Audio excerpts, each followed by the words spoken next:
Big news as Scott Walker decides to bow out of the Republican presidential contest, and he's calling on others to quit as well. He wants them to clear the field for a challenger who can knock down Donald Trump. That call came directly from Walker yesterday at his news conference. Welcome, everybody. Another jam-packed hour of America's Newsroom is on the way. I'm Martha McCallum. And I'm Bill Hemmer. We had Lindsey Graham on last hour, and I said, are you going to be the next one out? He didn't like that question. I'm in it for the long haul, Hemmer. So an early favorite quickly fading away. Governor Walker going from front runner to the sidelines only 2 months after getting in the race. Other candidates now scrambling to win his supporters, and Charles Krauthammer explaining the reason for Walker's sudden departure. He peaked early, and it's not just a process event. When he peaked early, he was way out ahead from that one great speech he made in Iowa. He then played safe. And when he got a difficult issue like subsidies for biofuels in Iowa, he fudged. He was able, I'm not going to talk about certain issues. He was sitting on a lead, which was a very early lead in one state, and it all hinged on Iowa. Let's bring in Chris Stirewalt, Fox News digital politics editor. Chris, good morning. Good to see you. Good morning to you. Let's show that precipitous slide for Scott Walker because it was dramatic. Back in July, he was at 22%. It looked like he was going to walk away with Iowa at that point. And here's a look at where he was yesterday in the big roundup at less than 1%. What happened here? Well, now that is just one CNN poll. But what happened there was the Trumpness occurred. And to take some point of disagreement, respectfully submitted with Dr. Krauthammer, is this. Scott Walker had a fundamental misunderstanding, maybe what George W. Bush would call a misunderestimation of the state of the Republican Party today. He thought that he would be running a middle space between Jeb Bush, the establishment frontrunner, the moderate frontrunner, and a conservative like Ted Cruz. He thought that he would be able to operate this middle space and that he could be attractive to people in both sides and it would be good. Unfortunately for Scott Walker, he found out that the road that he was running on was much wider than he thought, and he got squished because he didn't know where the attitude of the Republican Party was, that it would be out with Donald Trump, that it would be out with Ben Carson, and that Ted Cruz himself would not look like that radical of a choice, and that put Walker in a dangerous position. And to where Charles is quite right, is that he looked like he didn't know what he was talking about because he was trying to continually reset himself, reinvent himself in this space. Let's go over to this Dr. Ben Carson moment. Let's listen in for a second, see what we get here. American values and our Constitution. And you said that you would support a moderate Muslim candidate. Would that also apply to a Mormon? I said I would support anyone. If again, it seems to be hard for people to actually hear English and understand it.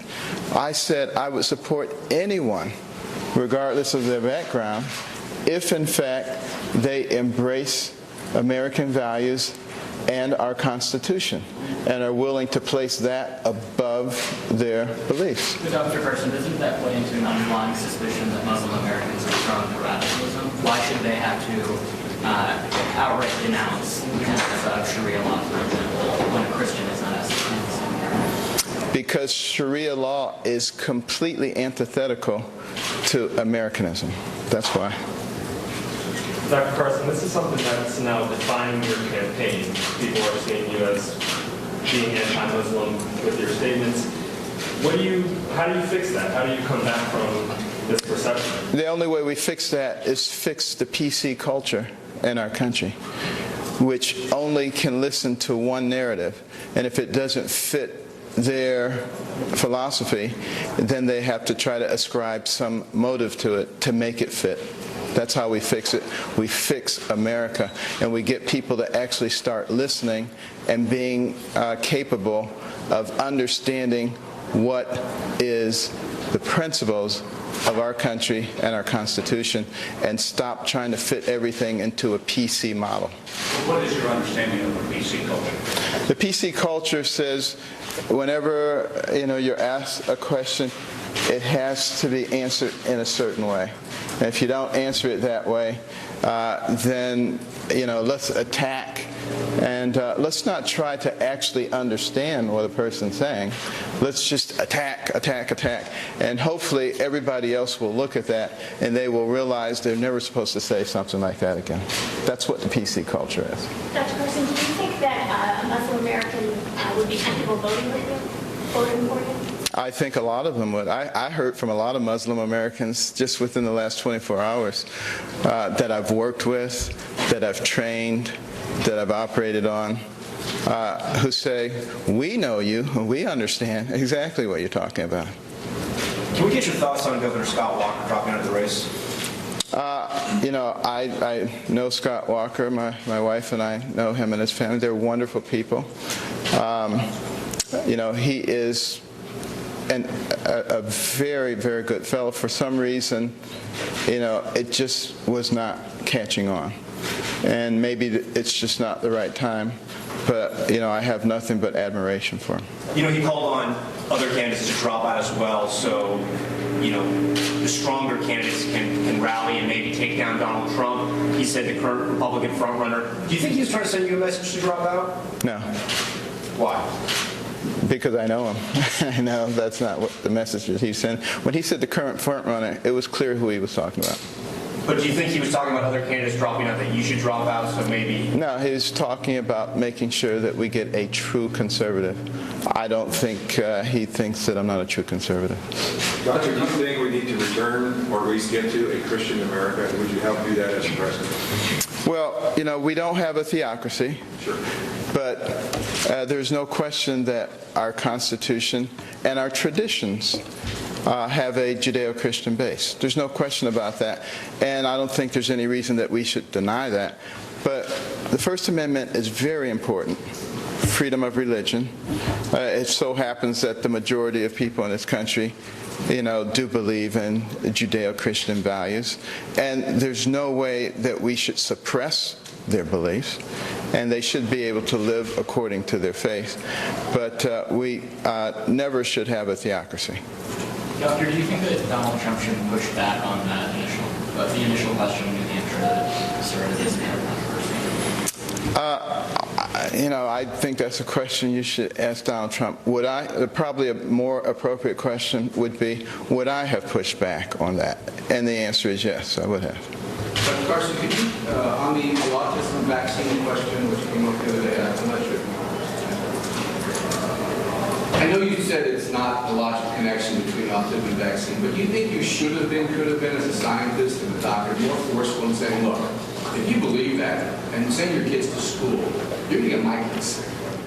All right, Dr. Ben Carson with some very interesting comments this morning in Sharonville, Ohio, responding to the criticism that he got when he suggested that we shouldn't elect someone who would want us to live under Sharia law. Chris Darwalt is still with me.